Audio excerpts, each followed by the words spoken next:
He also works on different research projects in African politics. He serves as a country analyst and expert for Madagascar and other places in other countries in East Africa. And that includes consulting for USAID and the Gerson Lehman Research Group. I'm also excited to welcome my colleague Casey Woodling. He is the Assistant Dean of Academic Outreach and Continuing Education in the College of Graduate and Continuing Studies here at Coastal. He is a senior lecturer in the Department of Philosophy and Religious Studies.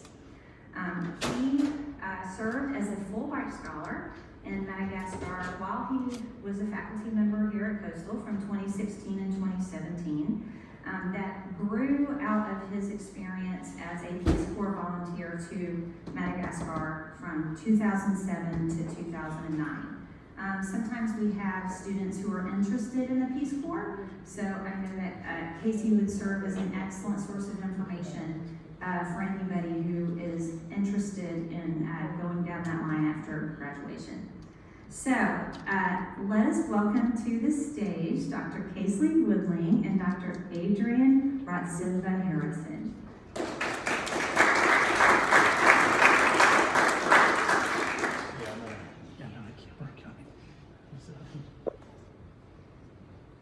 Turn on the mic here.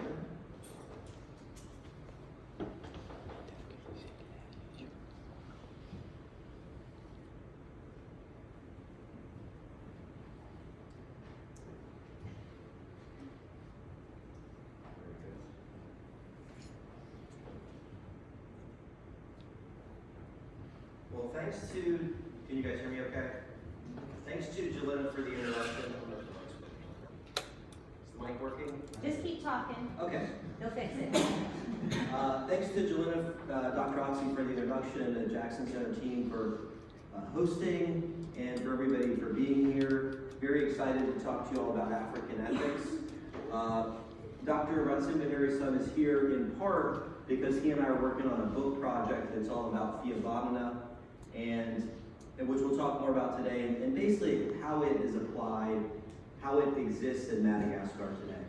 So I'm going to start and talk to you a little bit about African ethics, get into Madagascar, talk a little bit about relationships in the moral circle, and then I'll turn it over to Dr. Ratsimbaharison that he'll elaborate a little bit more about Fihavanana as it exists in conflicts, particularly political conflicts, and then sort of what's going on today in Madagascar.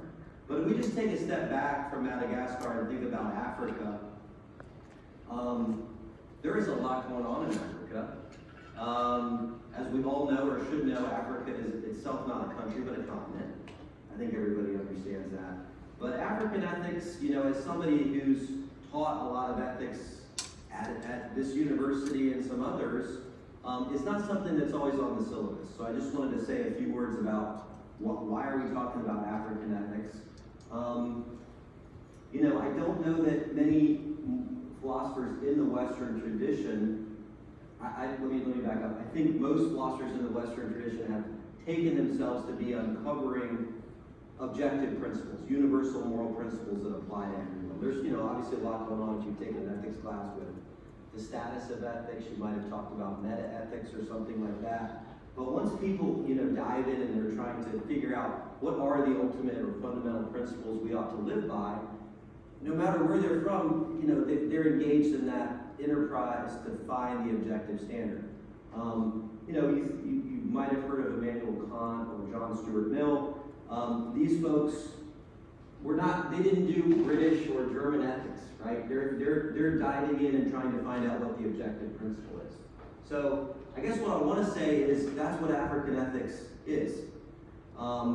It's not ethics just for a subset of individuals, but when we study this tradition, which is underrepresented in a lot of the courses, but you know, progress is being made. What's happening with African philosophers when they're doing this is the same thing that was happening with people in different traditions. They're trying to get at, as best they can, what the objective principles are. So, if you look at this quote, this is an entry that's worth checking out. philosophy by a Ghanaian philosopher, Kwame Richard Jechi, thank you. But basically what he's describing here is that, moral principles and rules may emerge from or evolve by a particular human society. Even so, there are principles that can and do apply to all human societies, in as much as they respond to basic human needs, interests, and purposes.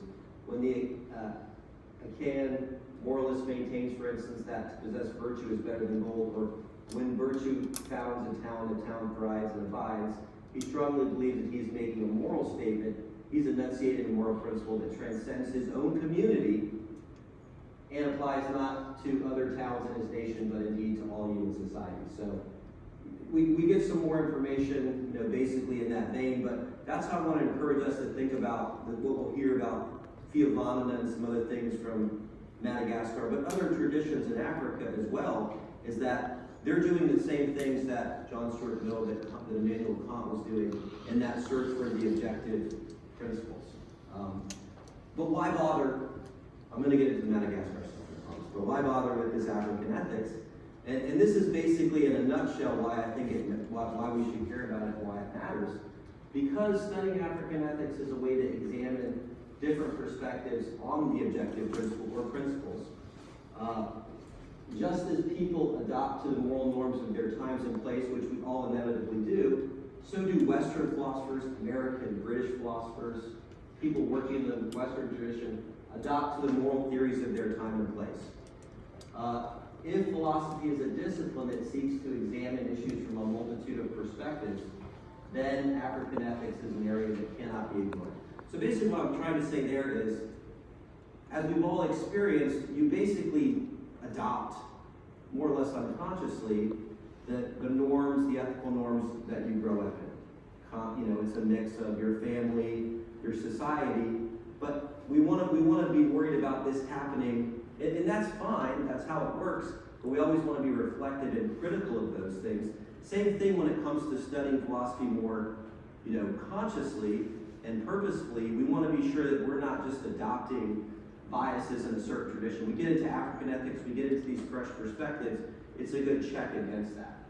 And another thing I want to talk about, and this is kind of more from, as Julian said, have some lived experience in Madagascar, that when we study these other traditions, we can't find inspiration on how we ought to live. Like, I found a lot of inspiration on living life. You could say living a moral life, but I think it's, two different ways to say the same thing.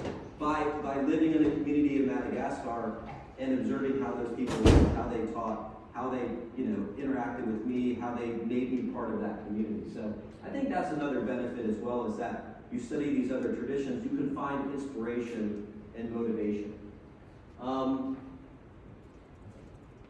And that's kind of what I just wanted to, I had to put some pictures in here. These are some of my students from back when I was in the Peace Corps, when I taught at the high school.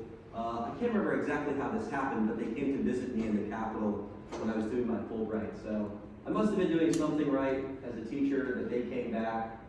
Fihavanana is basically a way to say the people you live with. It's a trick. If you ever learn a Malagasy verb, Fihavanana is to live together. If you just put a P after that first M, it becomes the person who does that. So it's a trick. You can double your vocabulary that way. These are some other students that I met when I was in the Fulbright when I was in Diego. But I do just want to kind of throw that out there, and maybe people have some further thoughts about exploring these other traditions unfamiliar to us that become familiar as a way to kind of find motivation and a new way to do things and inspire ourselves to act in ways that maybe we wouldn't have before.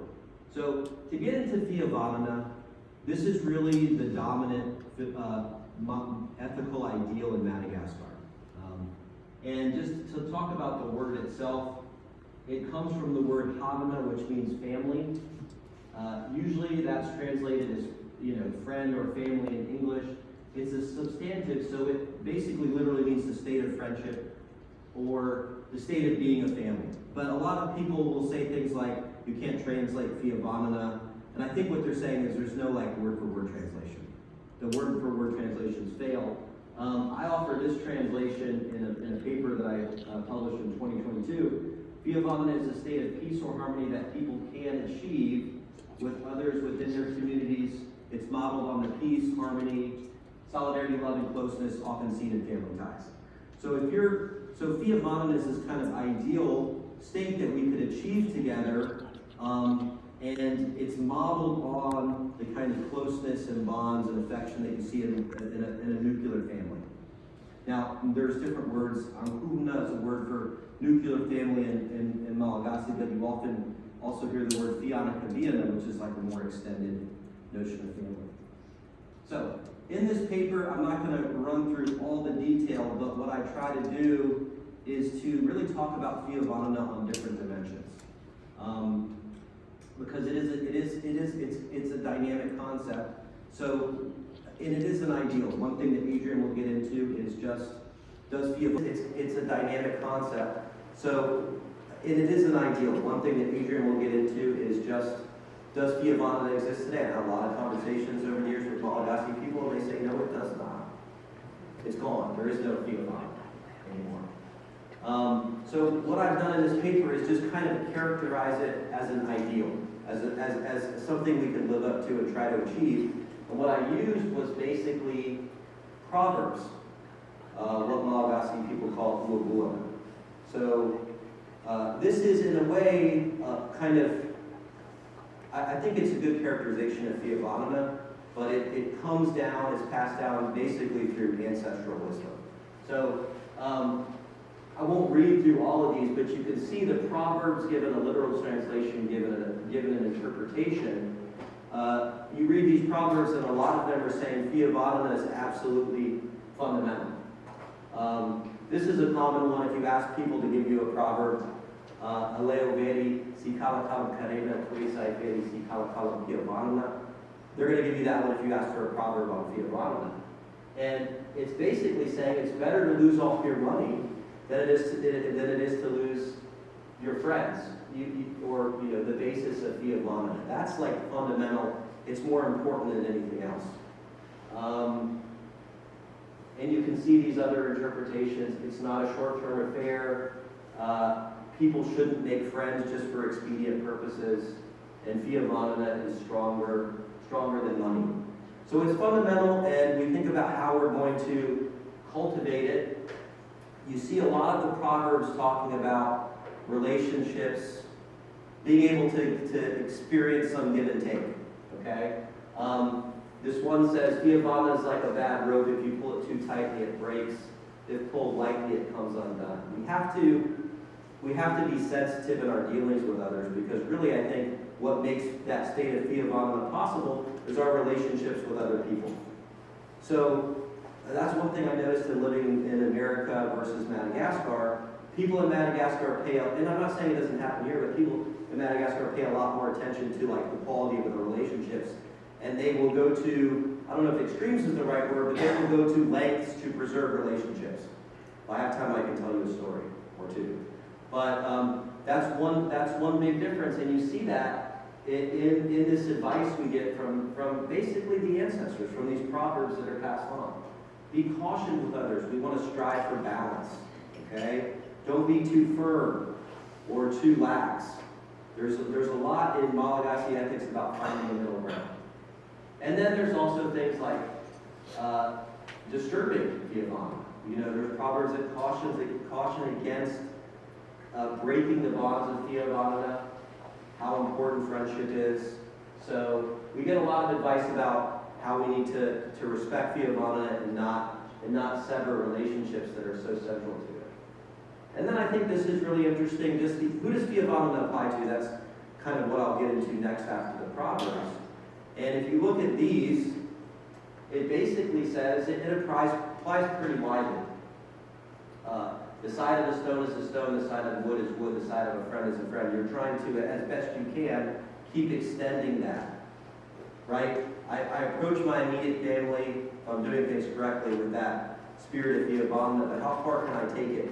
Can I treat my neighbor that way, right? If I'm good with the neighbor, can I treat somebody, can I go beyond my neighborhood? Can I start treating strangers this way, okay? Malagasy people have a reverence for their ancestors, okay? As I think people in all societies do, but it's particularly pronounced in Madagascar. So this says, Izau isika izai mati irai fasana, deilula irai chan. Those of us who live in a house, well, let's see. Those of us who basically live in a house will be live. What's the best way to say this? The interpretation is we're united even after death by the bonds of family and friendship. We will share the same tomb as we share the same house. So the bonds of Fihavanana go beyond even basically life. And then another one that's common is describing people as a great mat. When you think about a great mat that's woven together by fabric, everything is connected, right? So we get a lot of, in the Proverbs, the scope of Fihavanana, and it's encouraging us to try to extend it. People are connected. We're connected beyond this life as well. So I think that's an important thing to bring out. This is one that I first learned in the Peace Corps. It was like, I think it was in one of my first lessons, even the smallest things are shared between friends. We really have to maintain our friendships. We've got to find a middle ground. We have to really be careful not to sever those bonds of friendship, okay? And then last, I do think you can have some street smarts and practice Fihavanana. Like, there are some limits to this. It was interesting for me to kind of go through the Proverbs and see things that basically were saying, like, you need to also be careful, right? Because, I mean, it can sound up to this point like, I don't know, maybe a little too naive or a little too optimistic about other people. But interestingly, we do get, again, an encouragement to find a middle ground, but also, like, some advice on, you know, when to maybe break up friendships and protect yourself. So I think what I tried to do in the paper and what I'm trying to do now is just show that Fihavanana is a very, you know, multi-dimensional concept, and it's got some nuance to it. But I think I've myself found a lot of inspiration in it, and I think that's one of the nice things about, as I said, studying other cultures, especially their ethical systems. So as far as, and I'm going to turn it over to Adrien here shortly, but you know, I think if you've studied ethics, you're probably somewhat familiar with this idea of a moral circle, like who matters, who we owe our concern to, and I think, you know, if you've studied Peter Singer, there's discussion, or other people, there's discussion about whether animals are worthy of our moral concern. Are they inside of the moral circle? So I think this talk about Fihavanana, you know, connects up with that. But, you know, I'm going to express a little bit of reservation, and I think Adrien will kind of piggyback on that, and we'll have some other ideas to sharpen that. But how far can this be applied? I think, you know, the lessons I learned about Fihavanana were primarily from living in a village and interacting with people on a daily basis. And, you know, I can't steal Richard's chicken. I wouldn't do that to Professor Adu, but if I did that, like, he's going to find out about it. I'm going to be held accountable, right? There's not as much anonymity in village life as there is in more urban centers. So that's just one thing I want to mention, is that, you know, we have this concept of how we ought to treat other people that was, you know, developed by a culture that was living in a more rural setting, okay? So, and you see these figures that I've collected about, you know, in 1960, almost 90% of Madagascar is living in this kind of rural setting, where you might see everybody every day, right? It's not impossible to see treating up that you can extend those bonds of Fihavanana farther to people in a smaller setting, right? The struggle becomes, how do we apply these when we have people in our lives that we don't see that often, okay? But the population, as it is in a lot of places, is becoming more urban, okay? And it's moving in that direction. And you know, some of this conclusions I've come to by talking with Malagasy people, you know, and they're, you know, they'll say things like, it just, you know, my good friend Davidson said, it's still in people's hearts, this idea of Fihavanana, but it just becomes so difficult in urban settings. People struggle, they want to eat. It's hard to do these things and live up to this ideal when you're under these kinds of pressures, okay? Because another thing about Madagascar is it's an extremely, extremely impoverished country, okay? When I wrote this paper, I looked at the World Happiness Report, and Madagascar was very low. I looked at it again this week, and it was even lower, which is bad. It's going in the wrong direction. Over 70% of the population is living in poverty, so when people's basic needs are not being met, like it puts pressure on our ability to live up to these ideas. So that's just something that I think about. Another thing, and I think this is my last slide, Fihavanana is a Malagasy word that basically means mob justice. And I read a paper, I don't think I've talked to a bunch of Adrien about it, but it provided evidence for an increased rate of mob justice from, I think it was 2014 to 2019, which would seem to go against Fihavanana, right? But I don't know, maybe there's a nuanced way to kind of interpret that. But these are cases where, other systems have failed, courts have failed, police have failed, people take matters into their own hands. Not the way we want to do things, because oftentimes, the mob is not making the most rational decision, right? You can think of a lot of cases like that. But, that's kind of what we want to explore in this book, is just where's Fihavanana at now? Can it be rehabilitated? We like it as an ideal, but there's a lot of other stuff going on at the material level with the poverty, with people living, trying to find a better life for themselves in more urban settings. What role can Fihavanana play? What role doesn't it play? So with that question, I will turn it over to Dr. Ratsimbaharison. Okay.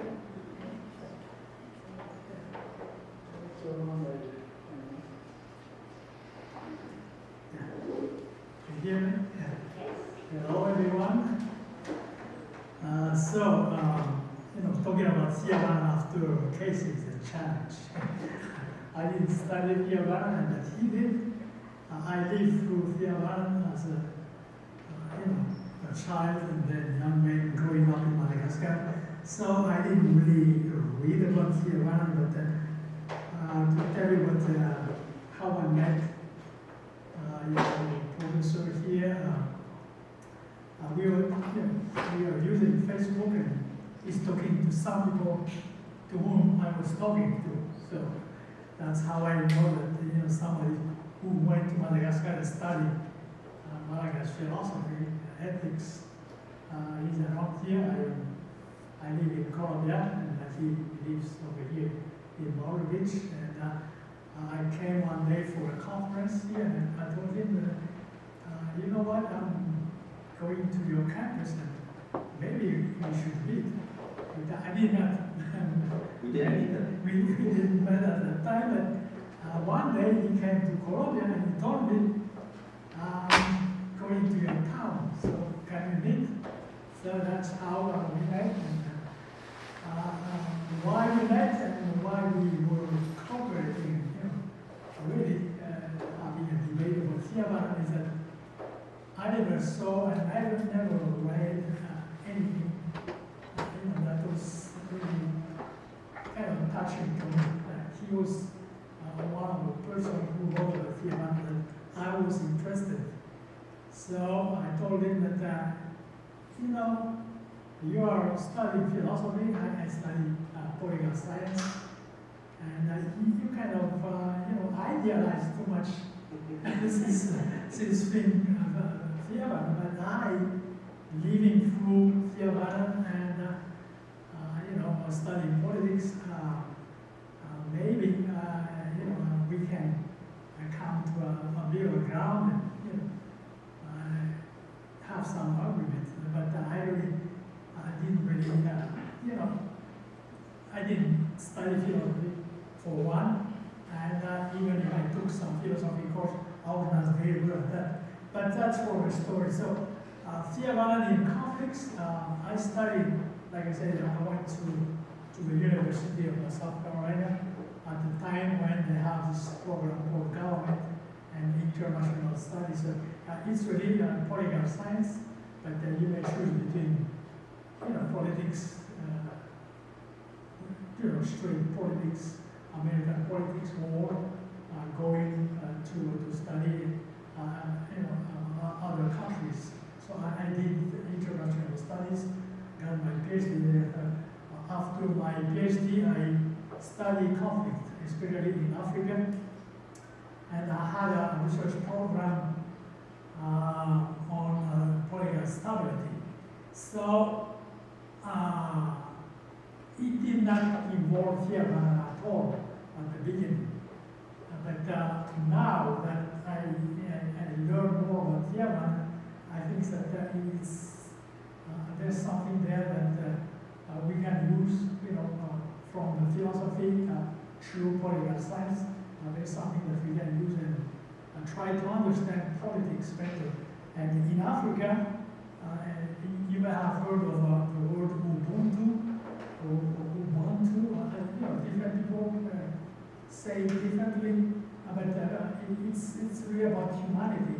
And for some Africans, all of us, we belong to that one humanity. And that's really that's what this word Ubuntu is kind of encompassing. So they also use it in the same way as the Malagasy people use Fihavanana. So what I'm going to do is just to put Fihavanana in the context of human behavior. So if you respect Fihavanana, if you follow the principles of Fihavanana, what would be your kind of dominant strategies, in conflict or just in human interactions? So that's what I was trying to do. But I came to get to the TKA. I don't know, some of you know about the TKA. Anyone? The Thomas Tillman instrument, where you have all those different strategies in conflict and negotiation. It's used more in business, but now everyone is using the Thomas Tillman instrument. So I'm going to start with the Thomas Tillman instrument to put Fihavanana in the perspective of human behavior, on how do human interact with each other, how do you strategize, basically when you have conflict, or just when you talk to people or negotiate something. And then I will move to Fihavanana politics, and that's my area. And like I said at the beginning, in politics, people just ignore Fihavanana when politics became serious.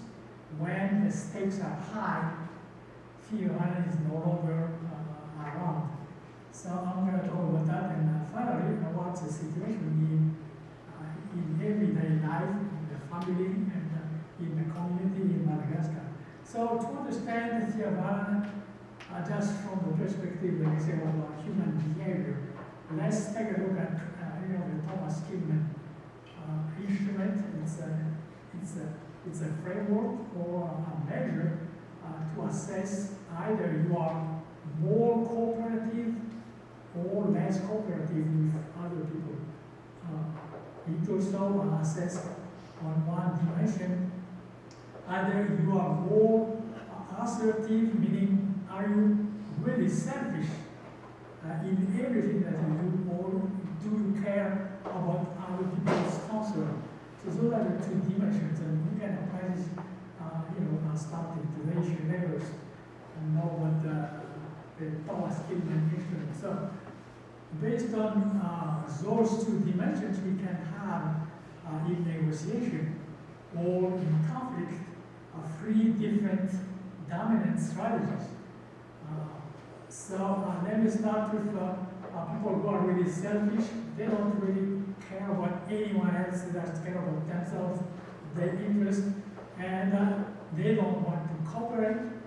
If that is your case, then you you fall under the competing strategy. So you compete to make sure that your interests will be taken care of, and that you would not care about other people's interests, and that you would not compare with anyone else.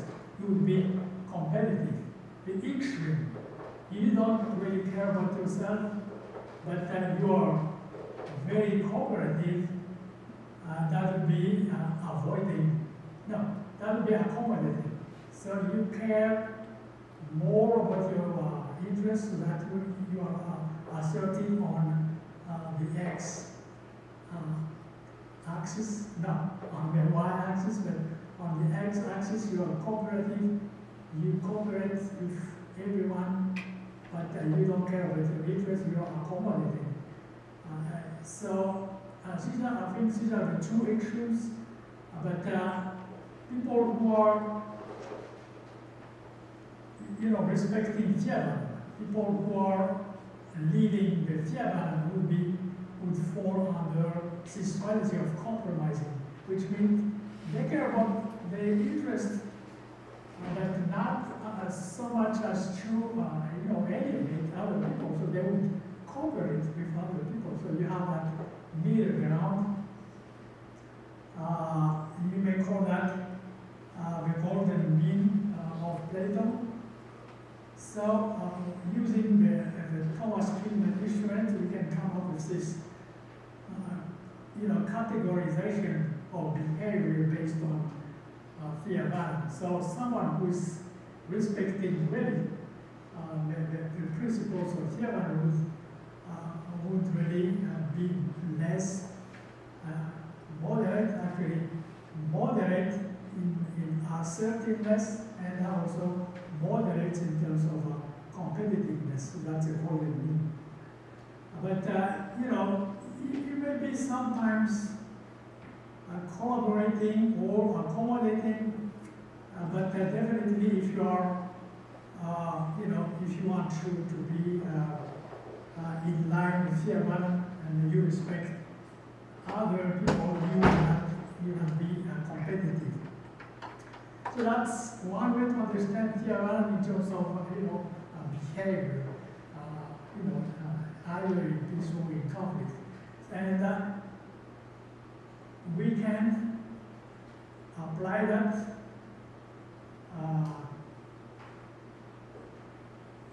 to political actors. And my observation, I studied Malagasy politics for many years, and I saw that in times of peace, most of them are compromising, which means they have their behavior in line with Fihavanana.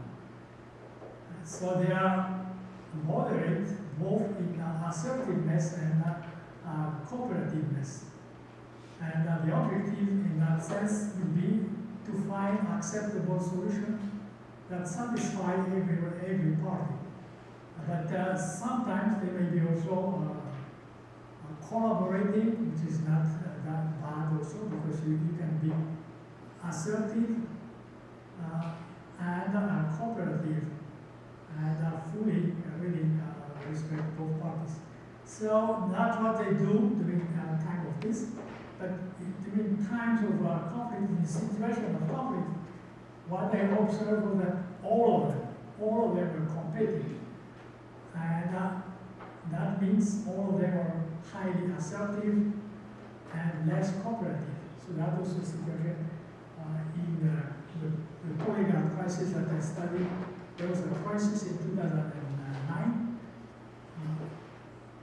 My book is in another place, but in that book I show how selfish and how uncooperating the polygon actors were, and that led to the situation where the other party, your rivals, I don't want to call them your enemy, but your political rivals become alien. They're not even Malagasy for some people. And sometimes they even go to animalize, liken you compare your rivals to animals. So at some times in 2002, the rivals of the president at the time, Fihavanana, his enemies, they call them labo, which means wild boar. And wild boar, you don't live with them, you just kill them. Recently, in 2009, the rivals of the president at that time also were saying Fihavanana. The supporter of Fihavanana called their rivals cockroach, and that also happened in Rwanda. Okay, so when you see cockroach, you don't leave the cockroach, you don't keep them in your house, you kill them, you exterminate them. So that's what happened, during conflict, and Fihavanana just completely forgotten. It's nowhere to be seen. So they don't even cooperate.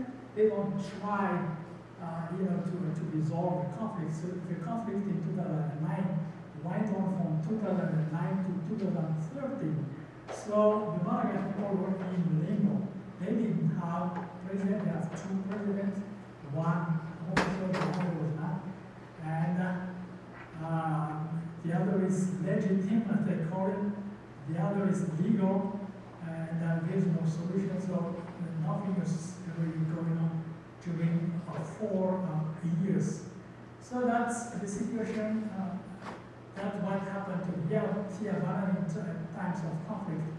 And we can explain that, and I think the explanation that the stake is really high. Because if one of these people, if one of the leaders lose completely power, what happened to him? He may end up in jail, or he may have to leave the country. And actually that's what happened to all political leaders who lost power in Madagascar. They have to leave in exile because if they stay at home, something bad may happen to them. So the stakes are high during political conflict. Either you leave or die, or you live in exile. So that's really why Fihavanana is, thrown out of the window. That's my explanation. If Casey may come up with another explanation from the philosophical side. But today, like I said at the beginning, I lived through Fihavanana. I didn't learn about Fihavanana. I didn't read books about Fihavanana. But by the fact that I live in a family, my family just assumed that I know Fihavanana, and actually they require me to respect Fihavanana in the family. So Fihavanana is still very strong in the family, even in the extended family. I will show some picture of my extended family where people can, as soon as they hear that I'm coming for a visit, everyone tries to meet me because they try to maintain that Fihavanana. So Fihavanana is still strong in that case. So there's an implication. You cannot just benefit from Fihavanana.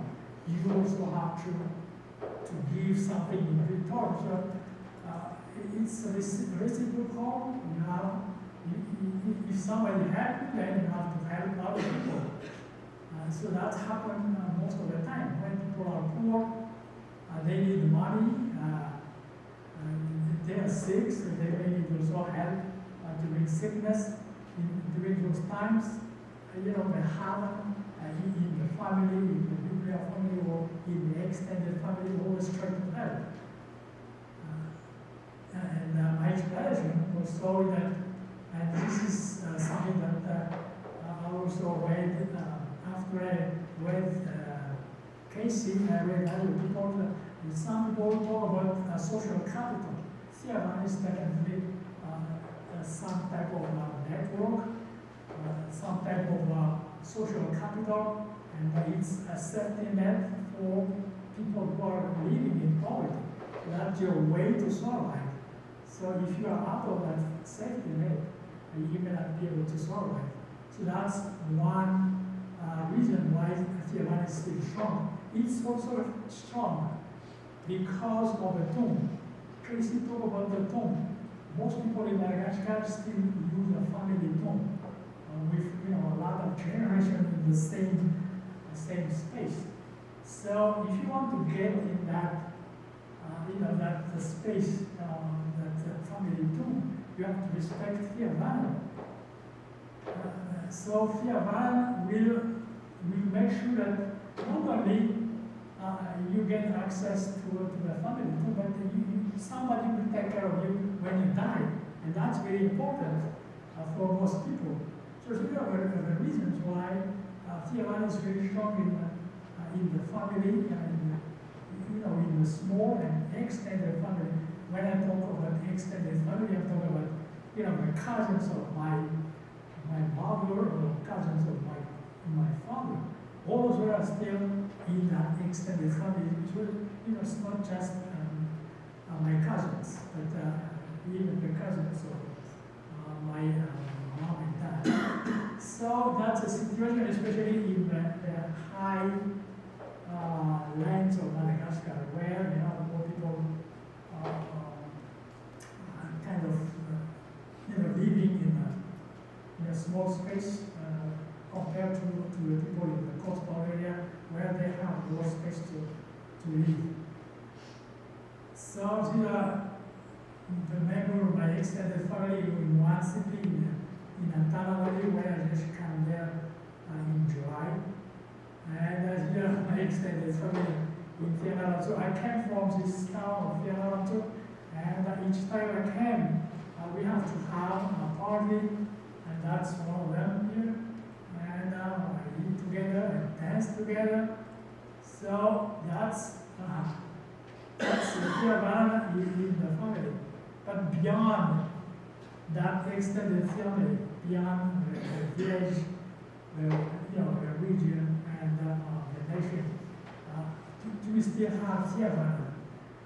My sense is that it's very weak, but there are many influencers, either political leaders or religious leaders, who try to revive, who try really to promote Fihavanana so that each one of the Malagasy people will live the Fihavanana, will follow the principles of Fihavanana in their daily life. So that's why, and actually this is something that is recent, okay? The writing on Fihavanana really kind of exploded when I was a student in the 1980s. Not many books were written, not many articles were written on Fihavanana, but in recent years, many people study Fihavanana and write about it, talk about it, so it's kind of a new phenomenon, I think. And it's become one of the major issues in Malagasy politics. And one of the reasons is that I don't know how much you know about Madagascar, but Madagascar is one of the countries where you have many people from different people, but when I talk about different places, but I talk about Asians from Southeast Asia with Africans from the mainland in one place, and you have also pockets of Arabs, Indians, and Europeans living together. So some people are, doubting that Malagasy nation even exists. To have a nation, people think that they should be in the same kind of ethnic group or racial groups for some people, but other people think that a nation, just like any political concept, can be formed, and you can believe in one nation. I don't know, but the reason why people try to promote, I think, Fihavanana is because of this problem of the very existence of the Malagasy nation. So that's my talk. and here are some references. Like I said, I wrote a book on political conflicts of the crisis of 2009. The first reference here talk about the nation building in Madagascar, the role of Fihavanana in the reconciliation process. Then you have this other study by the case of popular justice. And Casey wrote the Malagasy ideal of Fihavanana and Western ethics. And there are some more. If you want to know more about the history of Madagascar, of Brown and the others were very good short books. Okay. Sorry, And one of the study by Casey, it's the Malagasy time conceptions. And also he also wrote about Cyril and John on Western ways of thinking, authentic Malagasy mind, and another. Okay, that's some things copy twice, but yeah. we can clean that up. Just if anybody wants to get a look at those references or learn more about Madagascar, those are all good places to start. Okay, so we've got about 10 minutes for questions. I don't normally do this, but do you care if I ask the first question? I'm sorry to do this, but it's kind of an important thing. Can you talk about what's going on right now? Or can't? Yeah, sure. Okay, so I'll ask a specific question. So there was recently, and maybe y'all can explain this better, a coup in Madagascar where the government got overthrown. And some friends of mine told me that recently the guy who was the president was stripped of citizenship and run out. Yes, So you mentioned that this has happened before, that they get run out. So can you explain why that's happening? Okay, so in a nutshell, what happened was Madagascar is one of those poor countries in Africa, and everything is lacking. So you have scarcity of water, electricity, jobs, and so the situation since last year was that people are suffering from water and electricity as a shortage. So this year, members of the city council in Tananarive went to protest, just free people on the streets to protest, the scarcity of water and electricity. And 2 of them were arrested. And after that, actually that event triggered the Gen Z protest. So the Gen Z people spread, the call to protest on the 25th of September. So when the day of 25th of September came, you have thousands of young men and women from different streets in Madagascar. So the law enforcement was overwhelmed. They could not stop the protest. But actually they used violent means. And the more they use violent means, to repress the protest, the more you have people protesting. So the protest was unstoppable for about 15 days. And the president, because he feared for his life, he fled the country and he went to Dubai.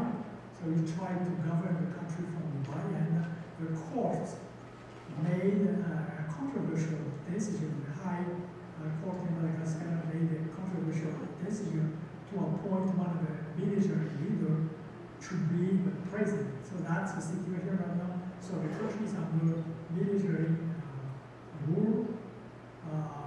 They try to make it not a coup, but definitely because the military joined the protesters. So the military was protesting also at the same time as the Gen Z. Yes. And to continue the story, so just recently, a few days, they stripped the president to flee in Dubai. They took away his citizenship, so he's no longer a citizen of Madagascar. But fortunately, he has 2 citizenships. He's also a citizen of France, so he may go to France. I don't know. I would just add that the individual Adrien Ratsimbaharison that was ousted recently, he was the person that assumed power in the previous coup in 2009. So it's very, very similar, I would say, to what happened in 2009. I mean, interesting differences, but hopefully it's something that, watching the news last time, it was like, I think 4 years before they had elections again after the coup, which is a very long time for a country to be in that kind of interim state. So I think the hope is that it happens sooner rather than later, and the military has promised that elections will happen in 2 years. The Constitution said that it has to happen in 60 days. So hopefully we get closer to 60 the days. military said that they will run the country for 2 years. Okay, questions? I've got one question here, yes. Hi, this is Rafia. I'm a graduate student. I have, first of all, I would like to thank you. This is such a great research, and it's fascinating research. So I have a question. I got 2 questions. First one is that we all are living in a globalized world, that is being shaped by individualism and digital disconnectedness. And how did the concept of Fihavanana, a communal ethic, can inform modern moral ethics or the social policy? And do you think that the principle of Fihavanana can actually be integrated into international ethics framework when we talk about the global policy or developmental ethics? And my second question is that I can see that the Fihavanana concept is very much similar to what we see in Islam, which is Akhwa, which talks about the brotherhood, and Rahma, which talks about the mercy and companionship, and in Christianity we see the AAX, which talks about the divine love and communal charity. Similarly, in Hinduism, there's a concept like Ahimsa, which talks about non-violence, and Vasudhaiva, which talks about the whole world is one family. And these are the principles that are guiding these societies to have sort of positive peace. And in context of African conflicts, how do you see that the Fihavanana concept and the framework can be a guiding principle or framework for achieving international efforts for conflict resolutions and peace building in a post-colonial African context? So yeah. Okay. The last part is for me, but then for this part. I think the first question was something like how does the concept hold up in a more global society, right? There's I think that's something that I've had conversations with people about, and they'll say things like, and I don't know to the full extent to which this is true, but like younger people, they're exposed to more information. Like their minds are open to what's happening outside of Madagascar. So this idea of Fihavanana is just less important to them, So is that true? I mean, I think it's definitely. I guess this is what I would say. I think for most people, most Malagasy people would see it as part of their cultural heritage, and they're certainly going to be exposed to much more information than, say, somebody 100 years ago living in a more isolated society. How exactly that impacts their thinking, I think, it's hard to answer that in a general way, But I definitely think it's something that people have told me, and I think they're expressing probably their own thoughts on it, in the sense of, they are Malagasy, they understand Fihavanana, but they're also open to these other outside influences, and also just things they see, in behaviors of people and their compatriots and things like that. So I don't know if that's a great answer to your question, other than to say, in this, I mean, it's not just the globalization, but just the massive, the increased information that we're all dealing with, right? It just wasn't there, and it's more short burst and it's less long form. All of that, I think, has impacts on how people understand the world. But it is something that I think every Malagasy person is fluent in and can speak to. So I think that's a testament to this longevity and how it, I think, will continue to be passed down, even with more access to the internet and information from outside of the country and things like that. And so with regard to conflict resolution and international relations, I don't know if I have we have one of them.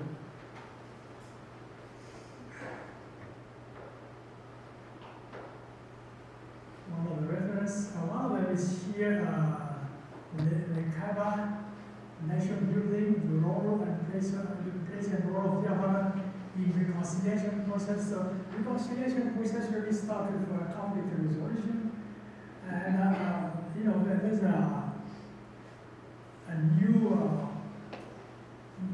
new trends in conflict resolution studies to find what they call hybrid mechanism to resolve conflict. And Fihavanana, Ubuntu, and other frameworks, they are used. And now there are many studies on how to use those frameworks to resolve conflict. I don't know if some people will come up with some theory, but there's definitely a trend, and many people think that this is one way really to resolve many conflicts in international relations. Yes.